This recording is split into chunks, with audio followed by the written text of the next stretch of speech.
ॐ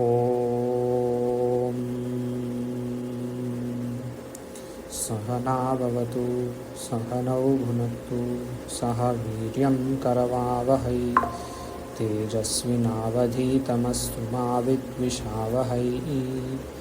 ॐ शान्तिः शान्तिः शान्तिः।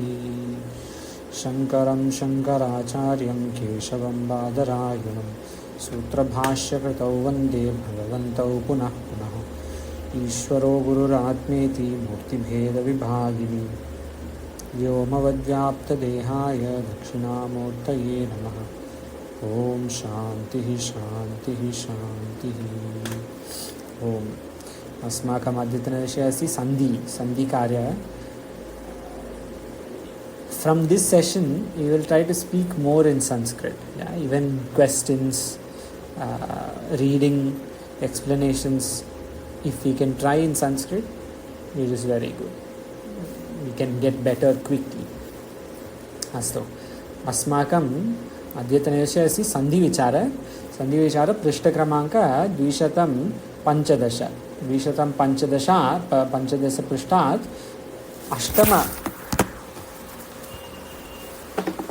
अष्टमपृष्ठानां सन्धिविचारः अस्ति। अष्टपृष्ठानां 221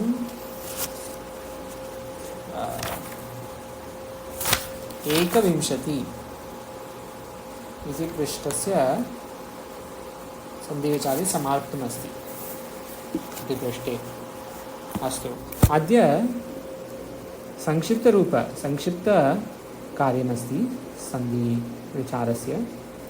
All the summary we will just see. I will try to explain this yan sandhi ikoyanachi in Sanskrit, and then I will ask others also to explain in Sanskrit if you are comfortable. Ikoyanachi iti yan sandhi asti. ikoyanachi iti अस्य सन्धि कार्यः अस्ति। ईकार्य अथवा दीर्घ ह्रस्व अथवा दीर्घ इकारः यकारस्य यकारं भवति इति सन्धिकार्यः अस्ति। इकारस्य सन्धिकार्यः यकारः, उकारस्य सन्धिकार्यः बकारः, ऋ अथवा ऋकारस्य सन्धिकार्यः इर् रकार, ऋकारस्य सन्धिकार्यः अस्ति लकार इति इकोयणचि अस्ति। दृष्टान्तः अस्ति चेत् पुनः शब्दः स्वरस्य आरभ्यस्य चेत्, स्वरस्य आरब्धः शब्दः चेत् पुनः इकोयणचि कार्यं भवति। इकोयणचि अस्य सन्धि कार्यं भवति। If the पुनः शब्द is a swara starting with a vowel. दृष्टान्तः सन्ति अत्र। पृष्ठक्रमाङ्क 215। प्रत्येकः इ अपि च ए, इ योग ए इति ये अस्ति। इ योग ए ये, इ योग अ य, पठति अत्र पठत्यत्र, इति अत्र इत्यत्र, इत्याह इत्याह सर्वे अस्ति। अस्तु, सुन्दरजी कृपया पठतु। प्रथमः कॉलम कृपया पठतु।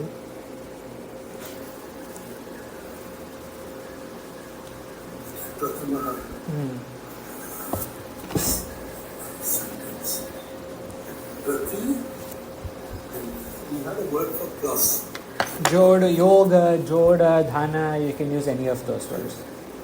प्रति जोड़ एकः प्रत्येकः। पठति योग अत्र पठत्यत्र इति योग अत्र इत्यत्र, इति योग आह इत्याह, यति योग अपि यते, गति योग औ मध्यौ, सुधि योग उपस्यः सुध्युपस्यः, उपास्यः, सुधि उपास्यः सुध्युपास्यः। सत्यम्। आभाजी कृपया पठतु द्वितीय भाग।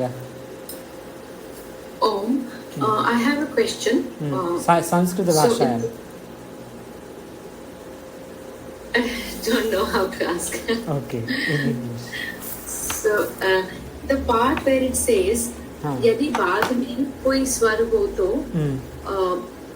सवर्ण स्वर हो तो नहीं. So this part is not clear. सवर्ण स्वर मतलब द सवर्ण इज द फर्स्ट वन प्रति ईकार अस्ति सवर्ण स्वर किं भवति ईकारस्य सवर्ण स्वरः इति.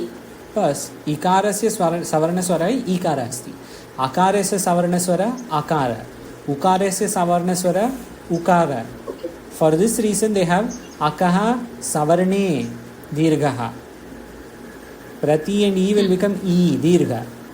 सवर्ण स्वर हो तो नहीं से तो ए ई प्लस ई प्लस ई प्लस आ. नन ऑफ दीस आर सवर्ण स्वरस. They are not the same. सवर्ण मतलब सेम स्वर. In that sense. So if it is savarna, it becomes dirgha. If it is not savarna, then it becomes as per this rule. Yes, satya. Pathatu plus was yoga. You can say yoga. Yoga. Pathatu yoga ekaha. Pathatvekaha. Anu yoga ayaha. Anvayaha. Madhu yoga arihi. Madvarihi. गुरु योग आज्ञा गुरुवाज्ञा. पठतु योग अत्र पठत्वत्र. वधु योग औ वध्वौ. सत्यम. सुमंजय जी कृपया पठतु तृतीय भाग.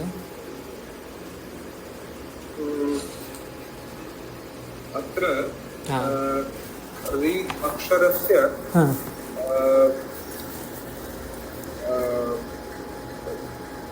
वर्तमानत्वे र भवति.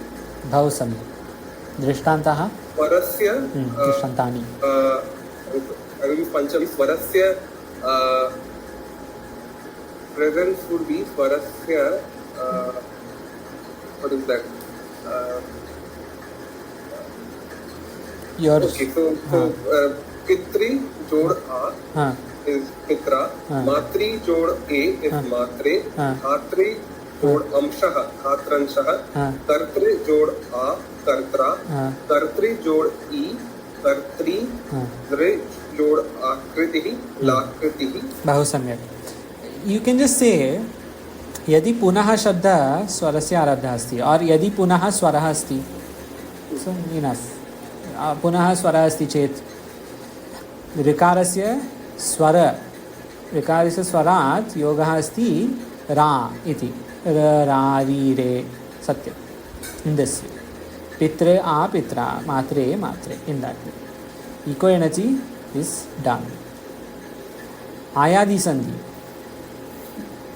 इको एनर्जी इति संधि इकार उकार ऋकार लृकार संधिकार्यः अस्ति परन्तु अकार नास्ति एकार नास्ति ओकार नास्ति. You have to notice this. So यदि इकार उकारः पूर्वसन्धिः अस्ति पूर्वाक्षरः अस्ति अपि च सवर्णस्वर नास्ति पुनः ततः इको एनर्जी इति सन्धिकार्यः अस्ति सन्धिः भवति. अस्तु. आयादि एचोयवायवः एकारस्य ऐ कारः भवति ओकारस्य औकार्यम् एकारस्य ऐकारस्य ऐ औकारस्य आव् इति सन्धिकार्यः अस्ति. बाद में कोई स्वर हो तो मतलब हो जाता है. बाद में कोई स्वर हो तो पुनः स्वरः अस्ति. द्वितीय शब्दस्य स्वरात् आरब्धः अस्ति. द्वितीय शब्दः आरब्धम् अस्ति. व्हाटएवर. पदांत ए या ओ के बाद अ होगा तो नहीं तो अ नास्ति.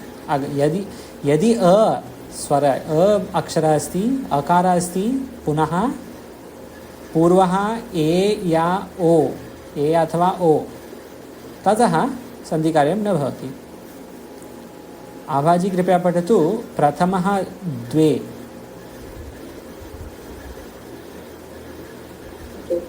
So over here here, Akarshji, is this sandhi called Ayadi Sandhi or is this called Echoya Vayavaha Sandhi? What is the name of it? एचोय वायावः अस्य सन्धि सूत्रस्य नाम अस्ति. आयादि सन्धि सन्धि कार्यः अस्ति. सन्धि वर्गः अस्ति. कैटेगरी नेम नाम सन्धि नाम also if you want to say. सन्धि सूत्र अस्ति एचोय वायवः. पाणिनि महर्षिया अष्टाध्यायी इति ग्रन्थस्य सन्धिसूत्राणि अस्ति. यदि एकं सन्धिसूत्रमस्ति एचोय वायवः. So in the above one, Yana Sandhi was the name of the Sandhi. Correct. Iko Yanachi was the niyama of the Sandhi. Sutra was the sutra. Sutra. Satya. Echayava. This you can say in Sanskrit. This is not hard in Sanskrit. Purvaha, Pratamaha, Iko Yanachi iti Sandhi Sutram asti. Yan Sandhi iti Sandhi Nama asti. It is so easy. There is no difficulty. If you try, it will come quickly. Pratama Dvau. Ayadi Sandhi. Hare plus A. Hare. Kave Yoga A. Kavaye. Ne Yoga. एकनिमिष भो अपि च भो अति पौवनः भो योग अति भवति. न योग अकः नायकः. अस्तु. अपि च द्वौ. अच्छा, the way you're highlighting, I was looking in my book. द्वौ योग एतौ द्वावेतौ. बहु सम्यक् अस्ति. सुन्दरजी कृपया पठतु. ने अपि च श द्वे. ने जोडः अनं नयनं.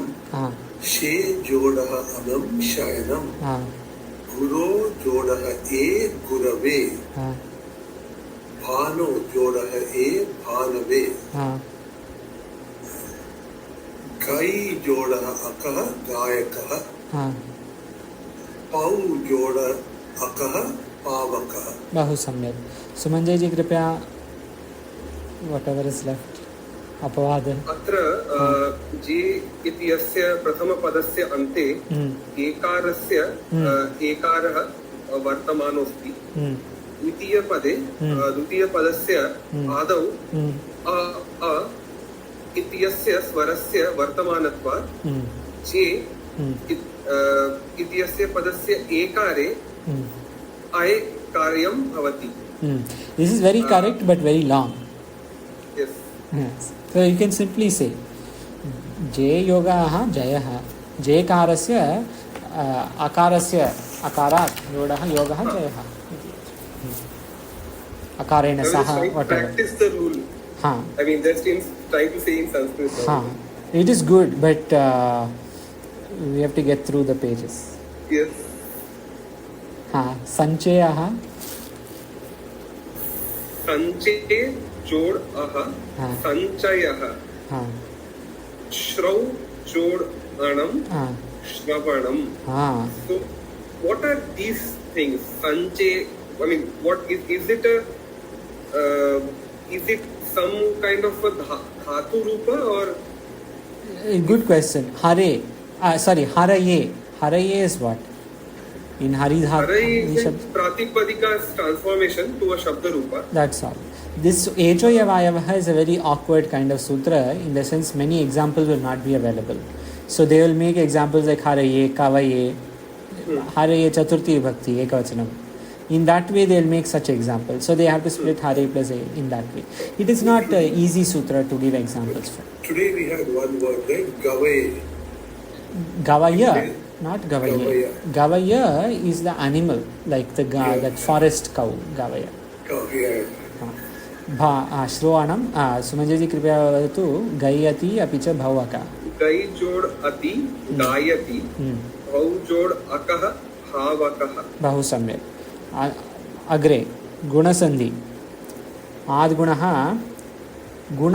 गुण इति शब्दस्य त्रीणि अक्षराणि सन्ति. अ ए ओ इति गुणः अस्ति. आद्गुणस्य सूत्र. अच्छा, ओके.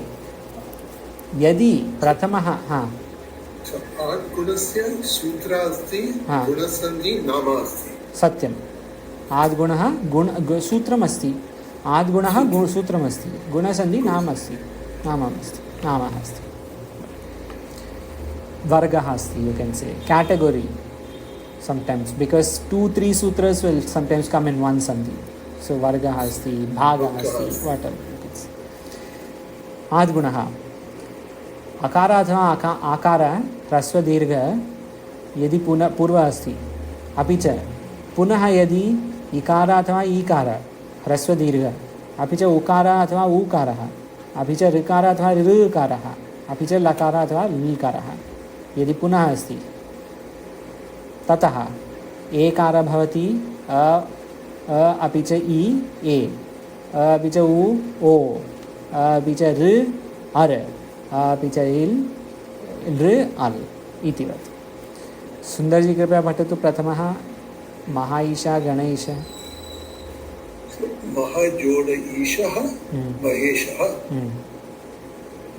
गणजोड़ ईशः गणेशः, पर जोड़ उपकारः परोपकारः, महाजोड़ ऋषिः महर्षिः। बहु सम्यक् अस्ति। सुमञ्जय जी कृपया पठतु रमाईशः अपि च हितोपदेशः। रमाजोड़ ईशः रमेशः, हितजोड़ उपदेशः हितोपदेशः, ग्रीष्म जोड़ ऋतुः ग्रीष्म ऋतुः। सत्यं। So this Grishma Rituhu, Rajarshi, these kinds of shabdas often will be difficult to split. This is the way to split Rituhu in that sense. Abhaji कृपया पठतु तथा इति।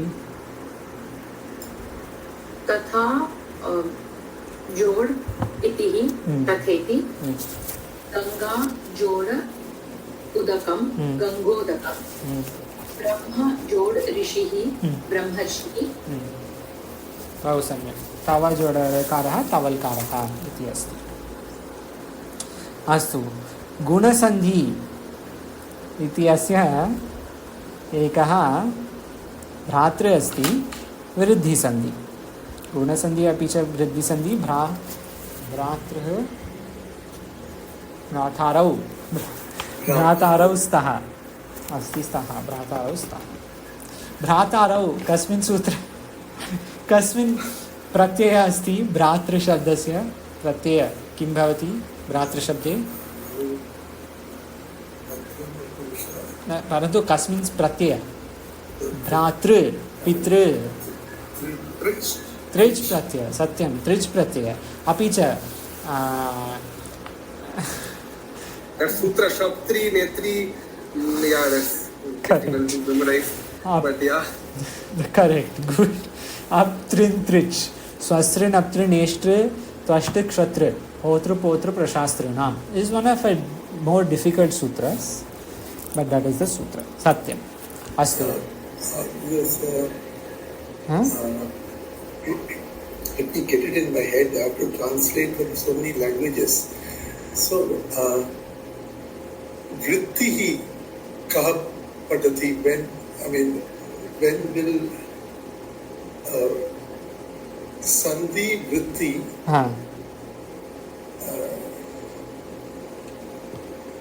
when will we read? So kada pathamah sandhi vritti. परन्तु कस्मिन् अर्थे? For what reason? अनुवादः। अस्तु, वृत्तिः अस्ति, अस्माकं वृत्तिः अस्ति लघुसिद्धान्तकौमुदी इति ग्रन्थस्य। लघुसिद्धान्तकौमुदी अधुना वयं न पठामः। वयं पठामः लघुसिद्धान्तकौमुदी पुनः। रचनानुवादकौमुदी इति ग्रन्थस्य वृत्तिः नास्ति, सन्धिकार्यस्य वृत्तिः नास्ति, तयः न सन्ति। But you will have to read, we'll read when we have want some explanation of the sandhi. Iti vritti asti.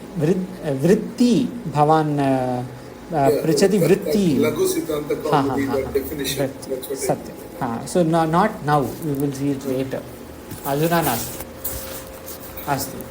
Vriddhi sandhi. Vriddhi sandhi asti atra ekah अस्तु, गुणसन्धि इति कार्यस्य आसीत् इ ए भवति, परन्तु योगः ए किं भवति ऐ,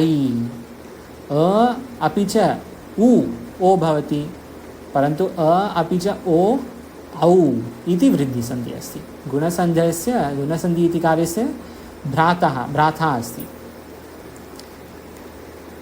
अस्तु, सुमञ्जयजी कृपया पठतु। अत्र एकः, अत्र चोड एकः, हाँ अत्रैकः, हाँ हाँ सत्यं। तण्डुलोदनं, तण्डुलजोड ओदनं, तण्डुलौदनं। सत्यं, बहु सम्यक् अस्ति। आभाजी, सा एषा, सा जोड एषा, हाँ। सैषा। एकः प्रश्नः अस्ति, यदि वयं वदामः स एषा, सैषा, whether it is a or a, in both cases हाँ, it will be I, long. but what will be the difference in the result? Will there be a difference in the result? According to this, they are saying whether it ends in a or in a. Yes. In both cases, Here if is- there is a, I, then the result is I itself. Okay, this is correct. Sandhi is correct, but does it make sense? Open question, huh? Sir, Pullinga, Strilinga. exactly. If they have given Esha, they will give Sa.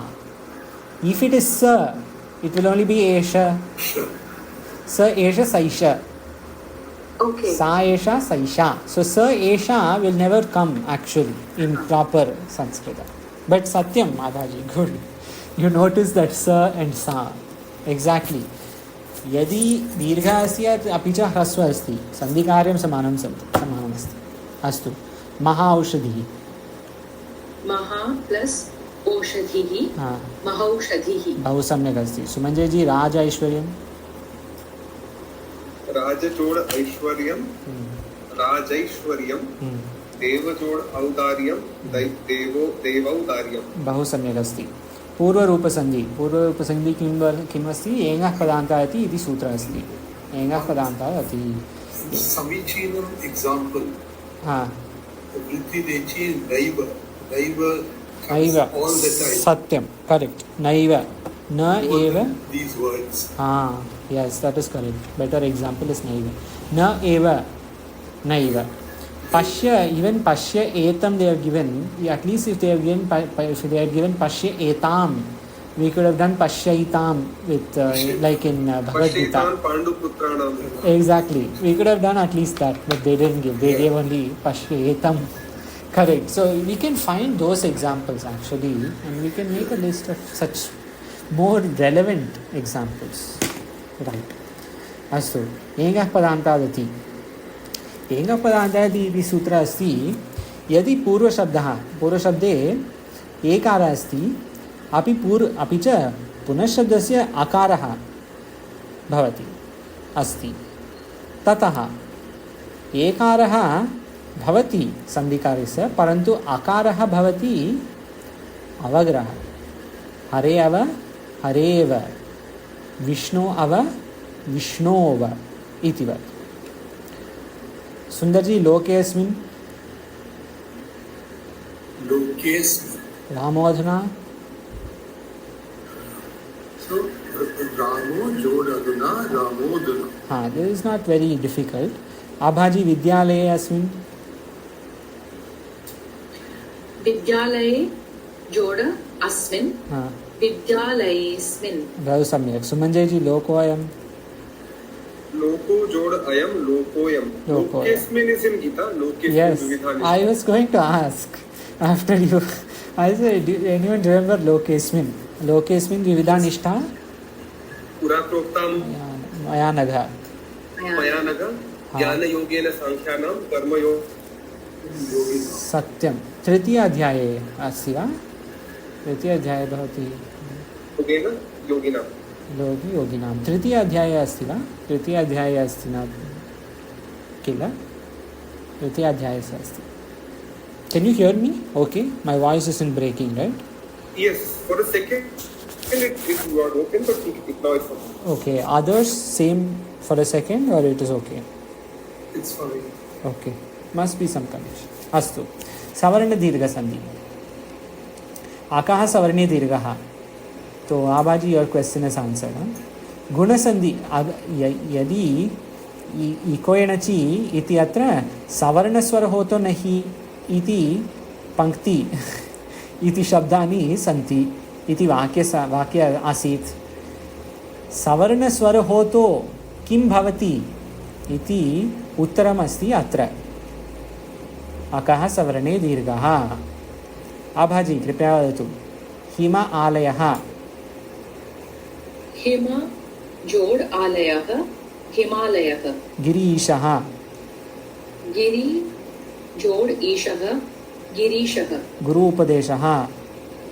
गुरु जोड़ उपदेशः गुरुपदेशः. बहु It सम्यक्. doesn't become गुरोपदेशः. No. गुरु उपदेशः. गुरु उ ह्रस्व उकार दीर्घ उकार भवति. Okay. Guroppadesha will not happen. Guroppadesha will never happen in fact, because you'll have to say Gura Upadesha, and Gura Upadesha does not mean something. Guru Upadesha. गुरुपदेशः. Sundarji Vidyalaya. So Vidya Joda Ale Vidyalaya. Agree? Then Sri Joda Isha Sri Shah. Bhanu Joda Udaya Bhanu Udaya. Satyam. Sumanjay ji tathapi. Sorry. आ जोड़ अभी तथापि. Agree? इति जोड़ इदम इतीदम. Agree? होत्री जोड़ ऋकारः होत्रिकारः. होतृकारः दीर्घः अस्ति ऋकारस्य.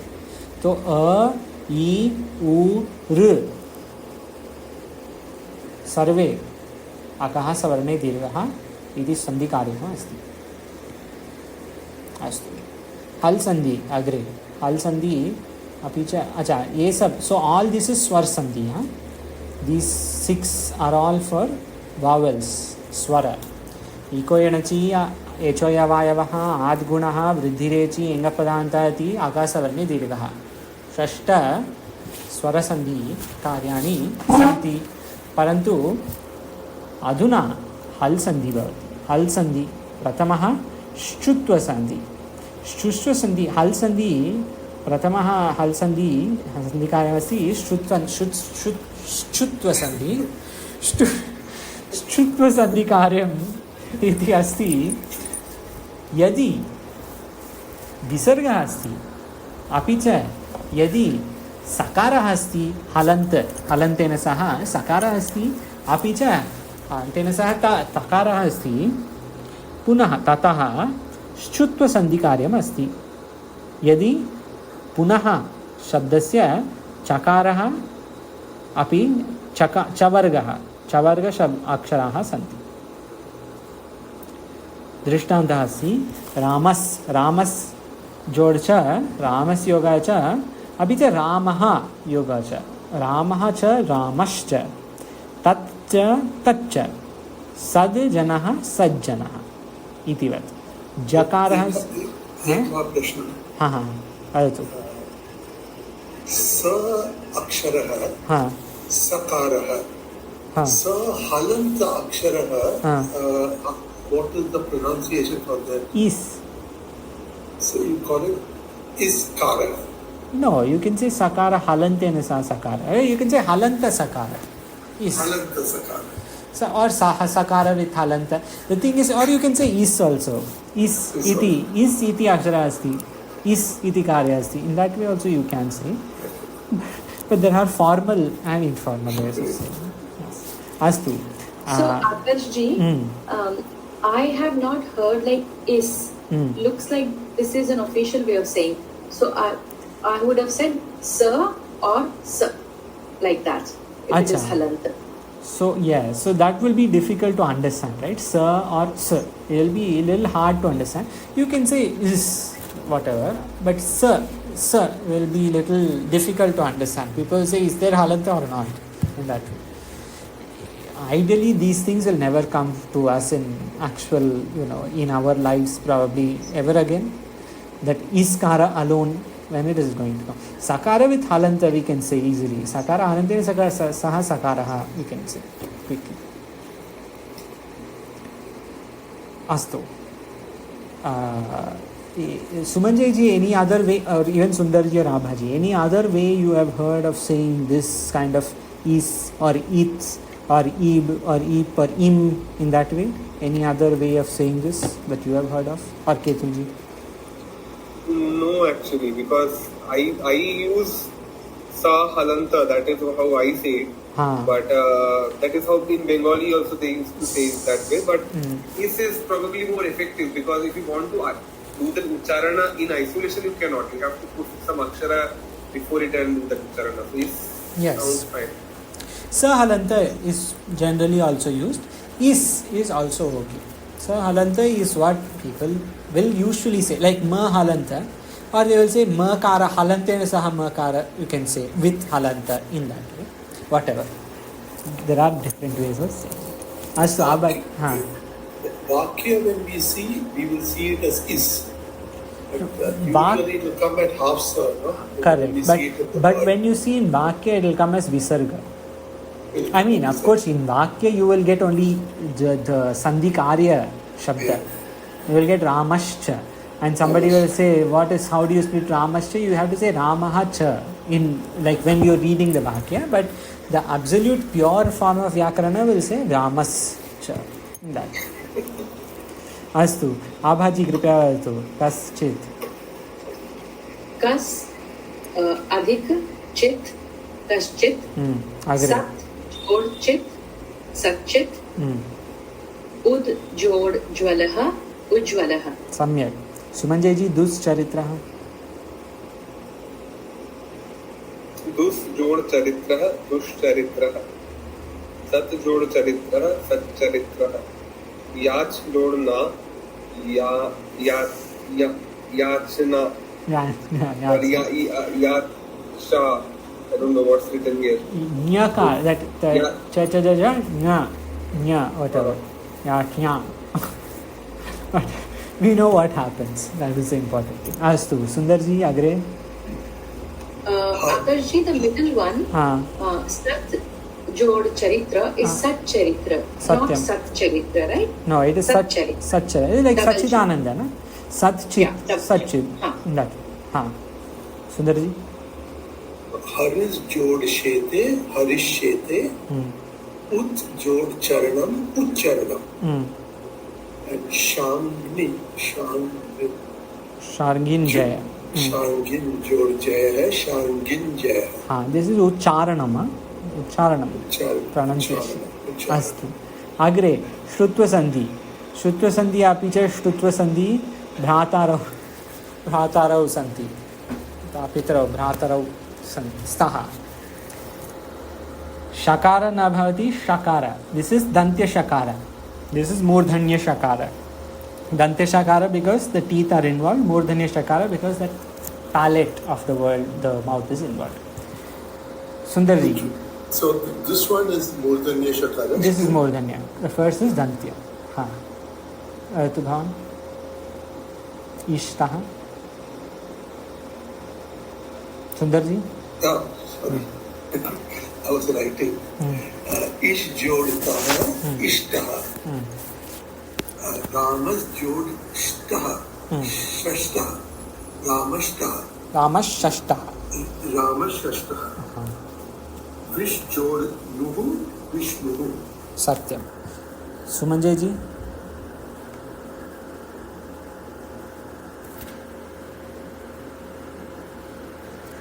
Sumanjay ji asti va?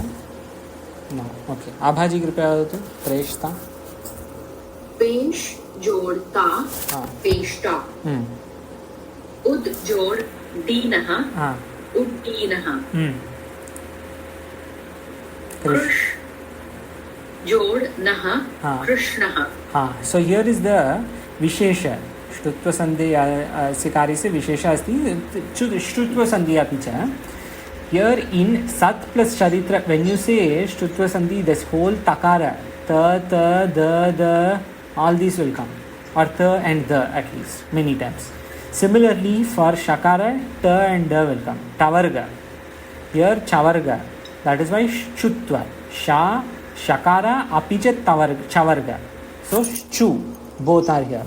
Here, it is shakara, apicha tavarga. So, shtu is here. Shtutva. Shtunashtuhu. Iti sandhika, sandhi sutram asti. So, shtunashtuhu, shtunashtuhu. Apicha.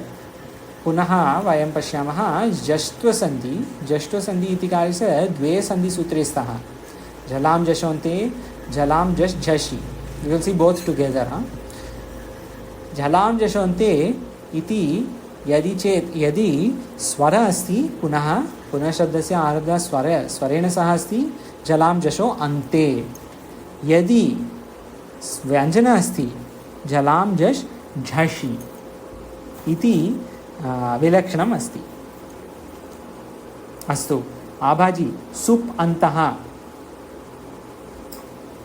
सुप् जोड़ अन्तः सुबन्तः चित् जोड़ वदतु चित् जोड़ आनन्दः चिदानन्दः षट् जोड़ आननः षडाननः अपि च बुध जोड़ धी बुद्धिः दुध जोड़ धम दुग्धम दुघ दुग्ध हाँ घ था वो that's why I was thinking ग कहाँ से आया दुग्ध जोड़ धम दुग्धम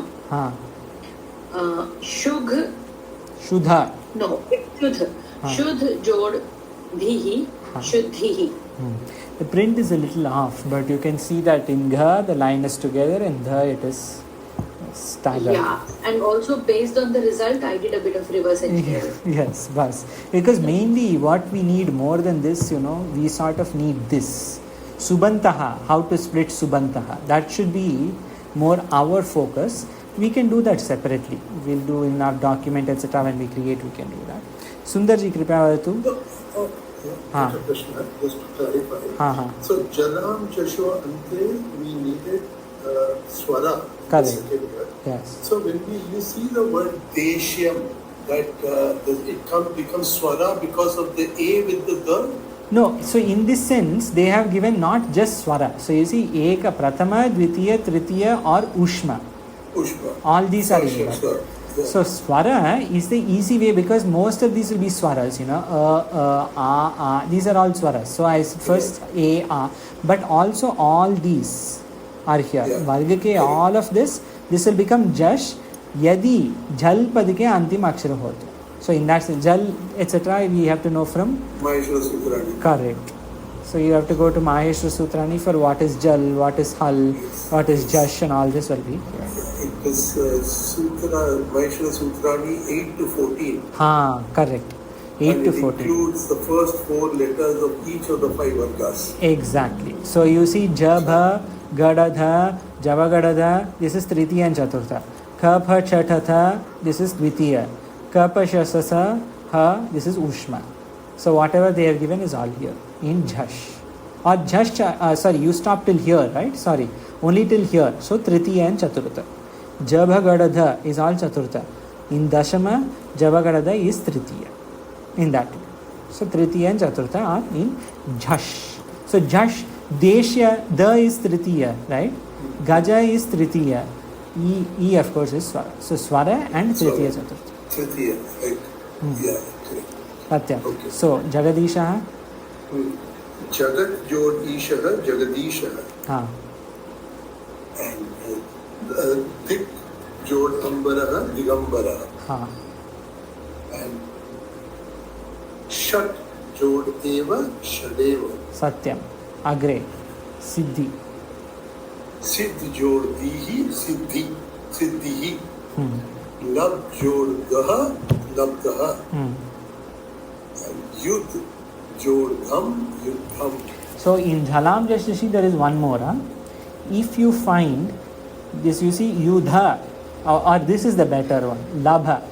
Jaise Labh dhatu, to get something, right? Labhate, Saddhaval Labhate Jnanam, Bhagavan says. So Labhate, to get something. But that labha, dirgha will be transformed into hrasva. This is karya of jalam just chashi. It will become a hrasva. Astu. Chartva sandhi. Kharicha. Kharicha. Kim bhavati kharicha? Vargi ke pratama, dvitiya, tritiya, chaturtha, ushma. Ko char. Pratama, usi vargi ke pratama akshara. So not usi vargi ke tritiya akshara. Usi vargi ke pratama akshara. Yadi baad mein, this all is here. So we had seen all this. More important for us is to find, as we come to these kinds of sandhis, we have to find it in bhashya, etc., and how it splits and all that is more important. Even then, Abhaji, sadkaraha. Sad plus karaha, satkaraha. Sundarji, satputra. Sad jod putraha, satputra. So this dakara has become takara, prathama akshara. Agre, Anuswara Sandhi. Anuswara Sandhi was our first. Asmakam Pratamaha Sandhi Asit. Sandhi Karyam Asit. Harim Vande. Yadi Vyanjana Asti. Sandhi Karyam Na Bhavati. Yadi Swara Asti. Kim Asti Swara? Kadasi. Acha Atra Nasti. Swara. Yadi Vyanjanam Asti. This is nothing. This is, we can say, Sundarji, Harim Vande. Harim Vande. Nothing here to say here. But if it's a Vyanjana, then you will have the Anuswara on the top. Anuswara comes on the top because the makara with halanta will only come at the end of a sentence. This is a rule in Sanskrit. Yeah. When you write a sentence, whether in Vyakarana or Chanda or wherever, when we see Gita shlokas, Upanishad shlokas, always will be Anuswara in the middle. The last word will always end in makara halanta. So that is why Mo Anuswara they are given, because obviously if it's not the last word, there is another word after it. So whenever there is a word after it, Anuswara happens. But I think it's also, but if it can it start, the next word can't start with a swara, right? Why? Harim. It can. Harim ante. So, but there I think you can't put Anuswara. I think you put the ma there. Exactly. You put the ma, but you remove the halanta. They have not given it here. But that is what happens in that sandhi karya. That halanta will go away, that's all. In swara. So with the swara, you have the letter ma, but without the halanta. But with the vyanjana, you have the anuswara dot on top. Exactly. This is the difference. And the anuswara dot, for both reasons, for both swara and vyanjana, the main reason is at the last word of a sentence, it will always be makara with halanta. But if it is not the last word, then there is a word following it. So when there is a word following it, either this Anuswara happens or Yoga happens. Joining happens. This is what they want to say. Satyam Vada, we'll say Satyam Vada but with Anuswara. If you want to say Satyam Asti, Satyam Asti or Samichinam Asti, Samichinam Asti, you jod ke, it will not be separate. Samyak asti, samyak, satyam. All that you should put together. See, in Kharicha also, the one quick one. See, when we read Bhashya, then I'm just thinking the kind of word which you have, with Satkara, you will never need to break it up into Sat and Kara. Yes, of course. It is not obvious. I was thinking of a word that you will actually feel the need to break it and see whether it means something. Tatparaha. Here also. Paraha. This is Tatparaha is one of the words. You will find some other words also. Yeah, good example. We did today. Yesterday, Paraha. Satyam. Exactly. So in that there will be some. Avidya Paraha. Correct. So there are examples. Because from a derivational point of view, Tat Paraha, as Sundarji is saying, I was always thinking that Tat Paraha would show nishtha or focus or whatever of the person in that Tad Vastu. So that is why that breakup would be important to know. That in what is it Paraha? If we say Shravana Paraha, so like that. Shravana Paraha, you will have to make it into a samasa, right? If it is Shravanat Paraha, if you want to say, then you will have the Takara, right?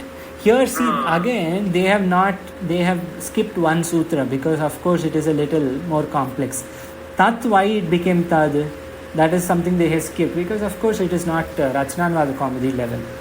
That is not this sutra. So here they have given only tad with dakara, like sad with dakara, but sat is sat only, like how nasato vidyate bhava. Bhagavan says that does not say nasado, it is nasato. So sat is sat only, but that's why that sutra they have skipped how that takara will actually be dakara. Okay, so sat is becoming sad, and then with the ka coming in, it becomes satkara. Yes, and then satkara because of kharicha. So if you see, for example, on ashtadhyayi.com, if you just see like so is it like it became sad when it is prior to something, when there is something after that? But if it is ending in sat, like nasa to, then ta remains as ta. It doesn't become ta. Is that what it is? The shabda is sat. So nasato na asataha. In that way Bhagavan wants to say. In the end, this dakara has come only for vyakarana's sake. Dakara has not come for laukika's sake, not for usage sake. See, dakara. In many words, 1 second, Sundarji. So dakara has not come for any usage sake. It is only for vyakarana. That sat has become sat, but that rule they have not given in this book. It will come later, of course. Yes. The word syat and syad, you often see both versions of that. No, but syad will come only if it is sandhi karya. Otherwise, if the word ends in syat only, they will put takara. If there is a sandhi there, syad asti, syaditi, syad vyakti, in that way the sandhi karya will happen and dakara will come. Otherwise it will remain as Otherwise it will stay syat. Yes, syat. Except here, for example, if syat and karaha has come afterwards, then you will have to say takara. Karicha will follow then, because prathama, dvitiya, shesha, sa baad mein hai. Here. If this is the sutra, then it will be takara. If tritiya, chaturtha now will come, then it will be dakara. Like for example, syat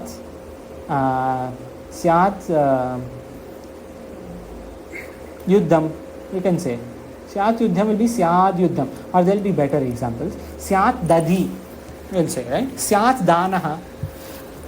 You will have to say syat danaha. You cannot say with takara. You will have to put dakara there. Syat dhihi. You will have to put dakara there. Syat dhihi. Then jalam jashi will work. If it is prathama dvitiya, kharicha. Tritiya chaturtha, jalam jashi. This is the rule. And agar swara hai to jalam jasho ante. So all our brothers, all three are jashtva. Chartva, okay, but similar shabdas, similar sandhis. Astu. Anuswara sandhi, we have seen more anuswara. Visarga sandhi, next. Visarga sandhi. I had a question on the anuswara sandhi. Yes. Yes. I don't know, is it a sandhi or is it a way of pronunciation? But like, if we go back to the example on the screen, please. We have one where Harim plus Vande. So the way I was taught was it would be Harim Vande. The anuswara, the ma anuswara will get into va anuswara because the next letter is va. Harim Vande. So it's easier to say that way. You don't have to. So it's easier for the palate. So you know how you have all these. For example, Ganga, right? So we don't say Ganga for that anuswar. We say Ganga. It is ka ka ga ga nya. Wala jo last letter hai, that becomes the sound of the anuswar. So is that a sandhi rule? Harim Vande is not a good. For you, this Karyam Kuru is a better example, right? You will say Karyam Kuru will become Karyam Kuru. You can say that, but that is not Mo Anuswara. Mo Anuswara is only going to work on Makara becoming Anuswara, because as the sutra itself says, Maha Anuswaraha. Maha here will be like this will become Anuswara in that sense. Ma will become Anuswara. That's all this rule is. Yes. But the rule that I'm talking about, is that a sandhi rule or is that some other rule? It is not mo anuswara. It has to be sandhi only. It is not some other thing. I don't know if that is given here, but that is allowed. It is not allowed. You won't see it in kind of stotras etc. often. It will come. It is not that it won't come. But mo anuswara sandhi, while writing, for example, formally, they will write it this way. They will say harim and vande separately only. But if you want to say karyam kuru, like tirthankara, you want to say, right? Sometimes tirthankara. That today also I think it came somewhere in Vedanta Paribhasha. Tirthankara shabda had come. Here you can say like tirtham karaha, tirthang karaha. In that way you can split it. Like for example, here they have mentioned, you see, kam plus chit, kanchit. It is one word. They are not two words here. Kanchit is one word. But with anuswara they have given. So it is not wrong in that sense. I don't think it is wrong. You can say with nga. You can put this nga here between the karya and ka, because it is kavarga. Like for example, even this gurum namati, it can become gurun namati. Like how we see some places, that also happens. Dharmanchara, that also. But generally it won't be that way. It is not shuddha completely to do that, they say. Like how it is not shuddha, when we are reading a sloka, some people say it is not shuddha to take a break after a vyanjana. You have to take a break after the swara. Like for example,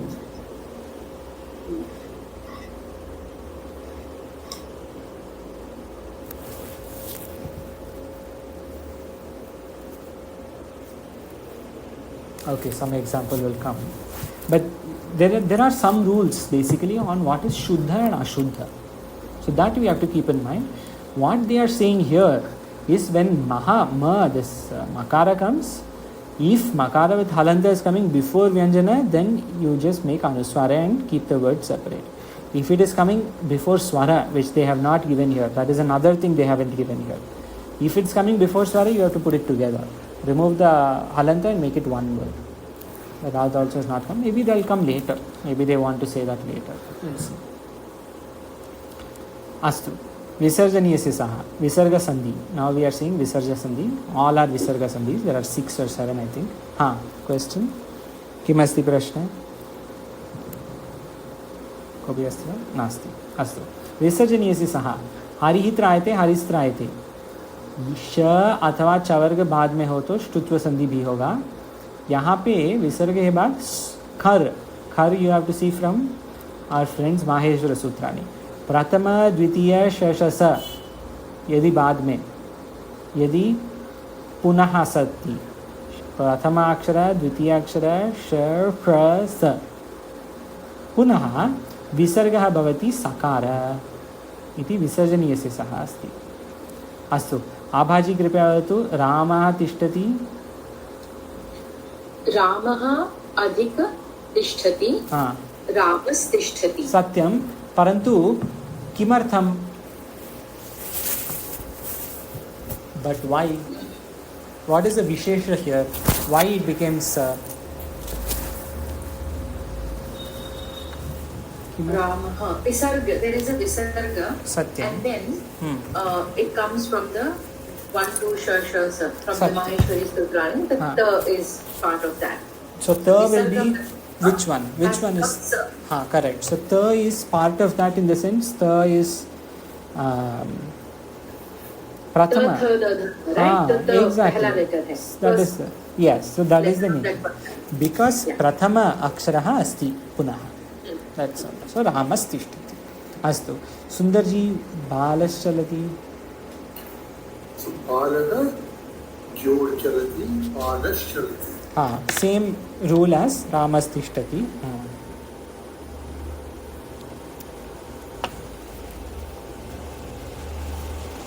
The Sandhi that place, right? Sorry, I lost you. You were saying? No, Balaha Chalati. It is not Balas Chalati because the cha is there, it will become Balas Chalati. Now exactly. Yes, exactly. I think my voice dropped. Correct. So both sandhis are working here. Correct. So both sandhis are working here. It is not. Can you hear me? Sorry, can you hear me? Yes. Can you hear me? No. I think Akarshi's thing is a bit, it's just holding. 1 second, I am reconnecting.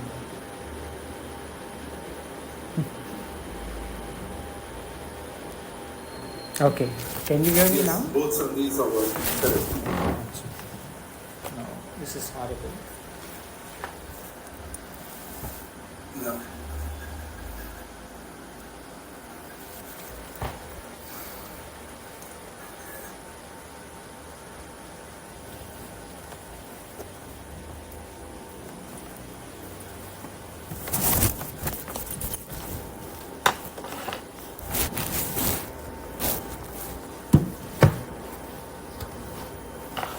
Astu, can you hear me now? Yes, G. Can you hear me? No? Yes? Yeah, it's clear. Okay. Thank you. Great. It's clear. Yes. This Both of these are working. both sandhis are working. Exactly. Balashalapi sakara visarjaniyasya sa api cha shrutva stoho shunashchuhu. Sumanjay ji, ramascha.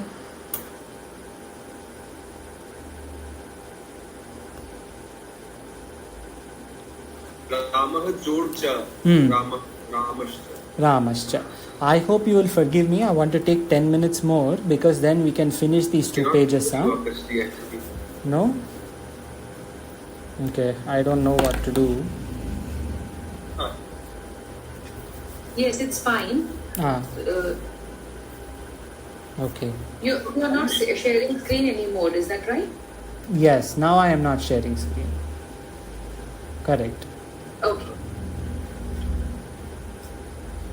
But you can't hear me still, right? It's better now. We can hear you. Okay. We can hear you. Okay, I hope it stays this way for 10 minutes. But if you can't hear me at any point, stop me and we'll just continue tomorrow. I want to finish some before we start the new sandhis tomorrow. This is why I want to finish these 2 pages. Sasajushoruhu. Sasajushoruhu yadi ru asti, मतलब विसर्गः अस्ति परन्तु स्वरः भवति पुनः. They are not given here, but I will ask examples. आभाजी गुरुः अस्ति किं भवति? गुरुः अस्ति.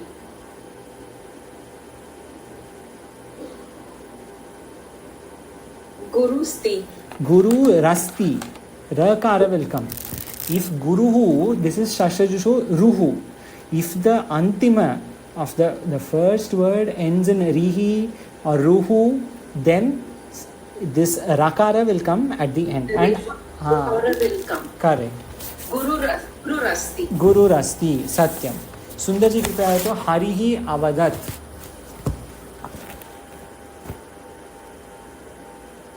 Harin Vadat.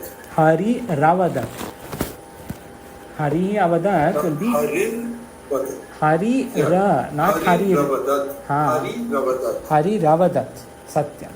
Sumanjay ji कृपया Sumanjay ji कृपया है तो तारुहु इति.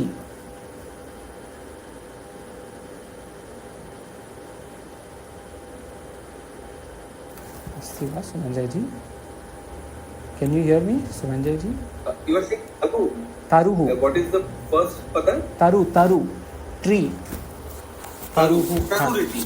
Taruriti. Satyam. So if you have Rihi or Ruhu, the first word, and Akara is coming afterwards, or Swara is coming afterwards, then they become Ri or Ru.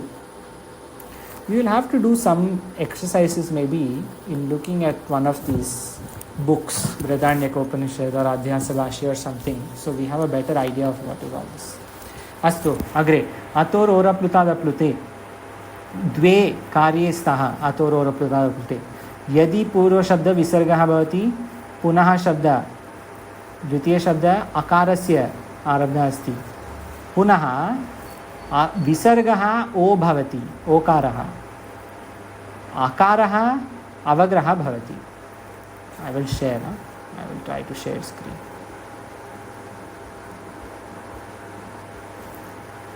Okay, can you see my screen? Yes. Okay. अस्तु द्वे कार्ये स्तः रामः अस्ति रामो अस्ति विसर्ग will become ओकार विसर्गः ओकार भवति आकारः अवग्रहः भवति both ways ator ora pluta da plute. This is what happens. Both will happen. We had seen this. आभाजी कृपया वदतु रामः वदत् रामः अवदत् रामो वदत्. सत्यं.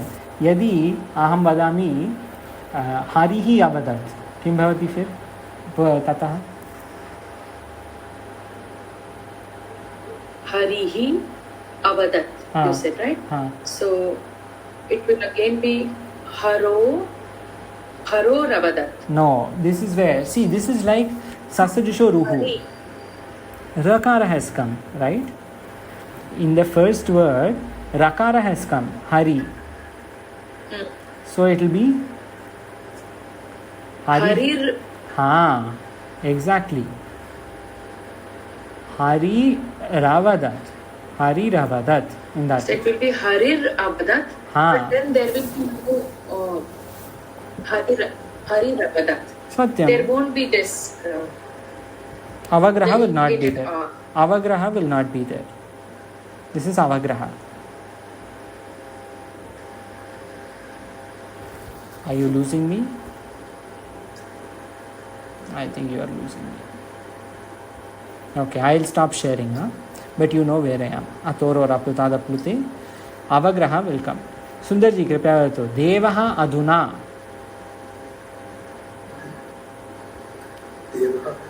देवः जोड़ अधुना देवोधुना. सत्यम.